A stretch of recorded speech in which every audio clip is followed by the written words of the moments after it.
keep trying to cram it down my throat. I don't care what you're doing. I agree with that too. Did you guys celebrate last year? Yeah, I believe we went gambling out there right across from Home Depot. It's called the Palms. They get them all shut down. Yeah. I think they are all shut down now. I was kind of glad that times I did go there. When I lose, I'm a poor sport. I mean, I'm not going to lie. But I would never. I mean, I've always basically been pretty poor my whole life anyway. It's always been a struggle, keeping paying the bills, this or that or the other. Yeah. I've broken both legs, both arms.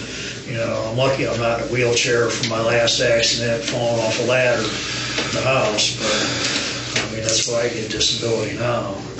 I mean, on a good day, I can, walk normally like anybody else, but that's about it. That's when they had me in that holding cell back there. I thought I was about to seize up. I'm sorry it took so long.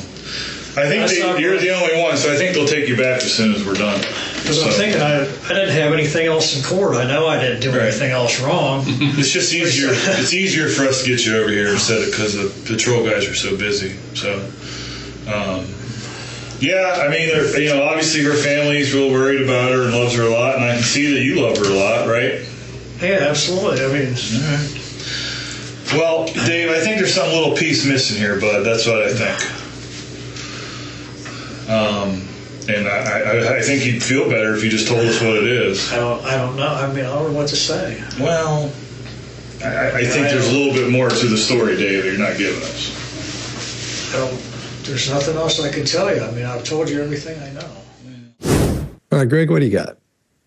He starts off by saying something about cramming it down his throat. He's talking about religion because his in-laws are Jehovah's Witnesses and didn't celebrate birthdays, if that's a question for any of you. So it clears that up, means nothing. It's just him trying to build rapport. He is doing something. When you do Scharfian interrogation, you run into people all the time who have two lives or who are trying to hide something.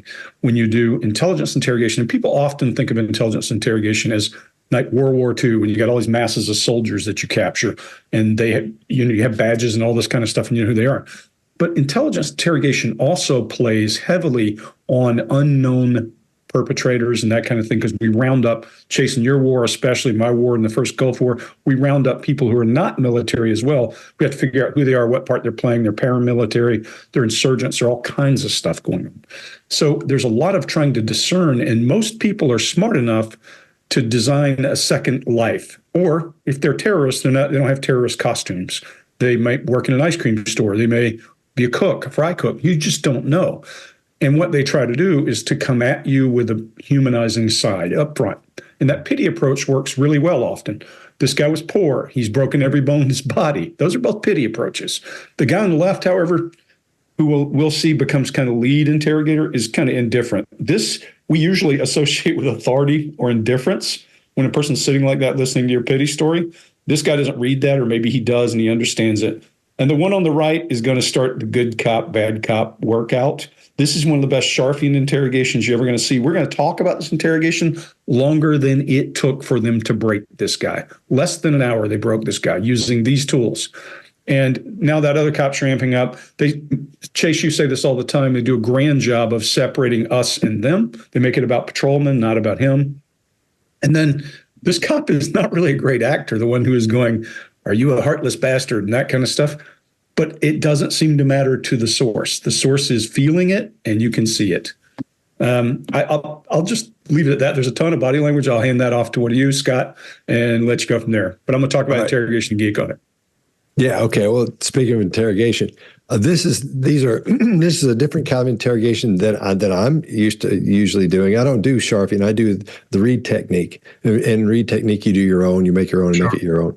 And Greg's talking about the Scharfian technique or the Scharfian skills that you need for that. So my thing is completely different than the way Greg sees it and approaches it. And so I think me and Chase both are more read people than we are Scharfian. I think, isn't that right, Chase? Wouldn't you say? I'd say read is a Scharf derivative. It is. Oh, it is. For sure. It is. But I'm talking about pure, right in the, you know what I'm saying? Yeah. I lean to read. Yeah, me too. Anyway, so even though this guy's handcuffed his body language is fairly open. He's trying, and what he's trying to do is trying to fit in and trying to get along with these guys and feel like, everything's fine. So he's mirroring them quite often in these little situations. So, and it's always interesting to me when somebody says, I'm not going to lie to you. Really? Why are you here, pal?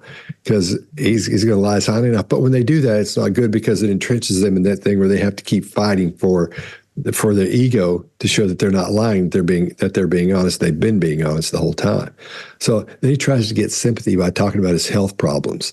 So he's going for it, man. He's swinging for the fences, trying to latch on to something here, but they're not letting him. And like you were saying, Greg, the guy with his arms behind his head, not the greatest actor in the world, but man, he's executing this so well. And they're setting him up, because the other guy's being all quiet and stuff. And this guy's being, I don't know, man. And you can see him start getting worked up when he starts rubbing his head and all that. We'll get into that in a few minutes because he does a great job at that. And he says, I don't know what to say. And that's true. He doesn't know what to say because he hasn't prepared yet. He's got a lie he's going to tell. He's going to tell us a big story about what happened and what's actually going on, but he's not ready. So he should have prepared himself a little bit better for this. Now, this is a perfect beginning to the real interrogation, in my opinion, because he drops it out there that detective, there's a piece missing here, there's a little piece missing in here somewhere. But there's a big piece missing, a bunch of them. The heck is going on with my light? I think I've got on auto. I've got to quit doing that. Auto lighting. This makes me look weird. Anyway, so I think it's great. I think the beginning of this thing is great.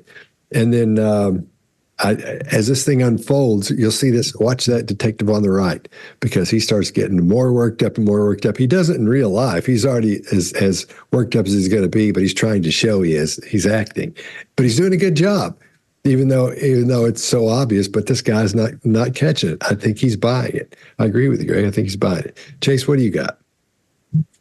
For the first time, I disagree. I think this is one of the worst interrogations I've ever seen.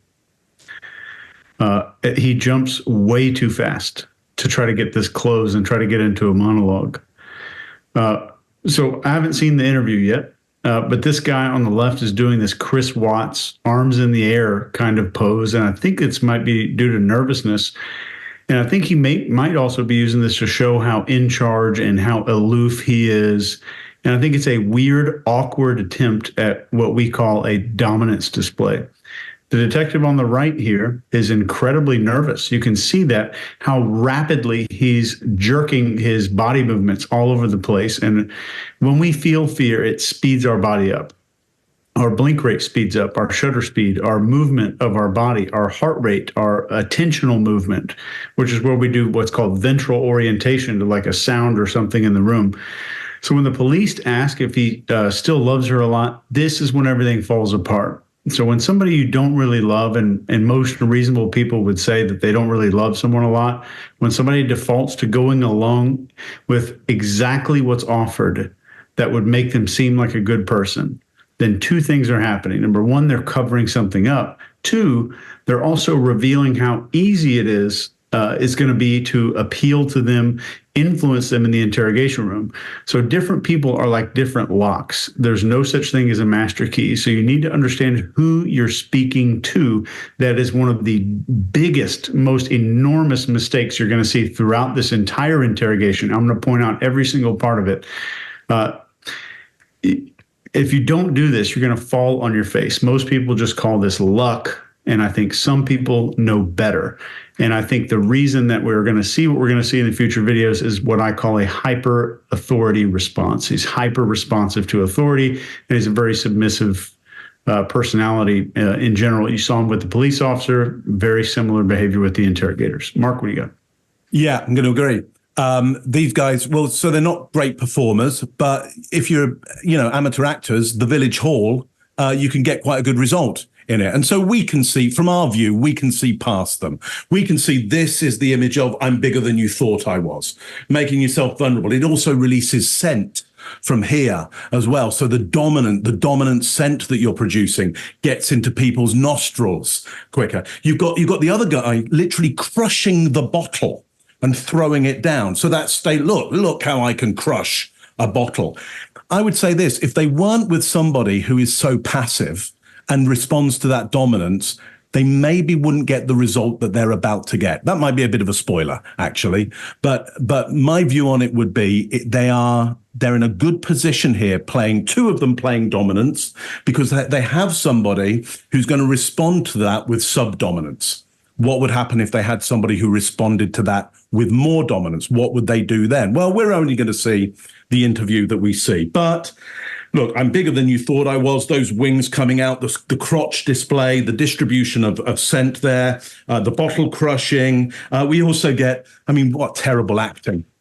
The guy makes a little mark on a piece of paper, turns it over and turns it over again. That's what we used to do in examinations when we didn't know what the hell we were doing and trying to pretend, that we knew the answers. It's terribly bad acting. We're going to see from the brown-shirted guy such indirect movement that if that was happening in a room with me, I would be worried for the person. I'd be going, do you not know what you're doing? Now, luckily, he doesn't have somebody in the room who's going to say, mate, do you not know what you're doing? Are you all right? Do you need a bit of help on this one?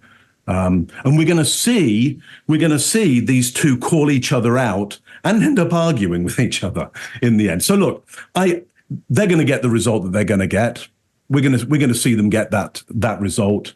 It would be different with somebody else in the room. Luckily for me, they have somebody who we've seen from the first video responds in a very certain way to dominant people in the room. That's all I got on that one. And dominant smells. And dominant smells. Yeah, well, I want to be in the room with that smell. You just described what interrogation is. It's understanding the person you're talking to and going at them. I think they know this guy's going to respond to bad acting and to authority and to that kind of stuff. And I don't think it's luck, but we'll get through it and watch through the whole thing. I think it's a very Sharfian approach. This will be a good one. Yeah, this will be good because we're upstairs are going to disagree with downstairs on a lot of stuff. So this will be never go against the servants. Upstairs, never try and compete with downstairs. It's on, man. It's on now. It is a good one. I like it for that reason. Yeah, me too. Hey, but check this out, Mark. Do you know what they call it when they do this? Do you know what that's called? The cobra. I read a whole thing on sleep and why people do that, and they think they've connected personality types to the way you sleep and all that. And it's but they call that the cobra. I saw it more than once. Is why I say who are they? Is my question. That's why I say they. Yeah. Keep trying to cram it down my throat. I don't care what you're doing. I agree with that too. Did you guys celebrate last year? Yeah, I believe we went gambling out there right across from Home Depot. It's called the Palms. They get them all shut down. Yeah. I think they are all shut down now. I was kind of glad the few times I did go there. When I lose, I'm a force warden. I'm not going to lie. But I would never. I've always basically been pretty poor my whole life anyway. It's always been a struggle, keeping paying the bills, this or that or the other. I've broken both legs, both arms. I'm lucky I'm not in a wheelchair from my last accident, falling off a ladder in the house. But that's why I get disability now.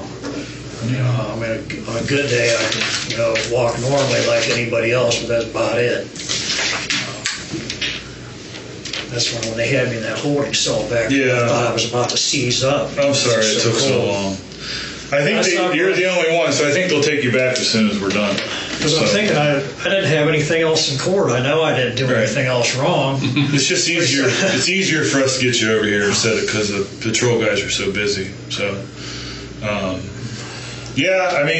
obviously her family's real worried about her and loves her a lot, and I can see that you love her a lot, right? Yeah, absolutely. Well, Dave, I think there's some little piece missing here, bud. That's what I think. And I think you'd feel better if you just told us what it is. I don't know. I don't know what to say. Well, I think there's a little bit more to the story, Dave, that you're not giving us. There's nothing else I can tell you. I've told you everything I know. If you like this video, get the full body language breakdown and analysis on our main channel by clicking this video right here.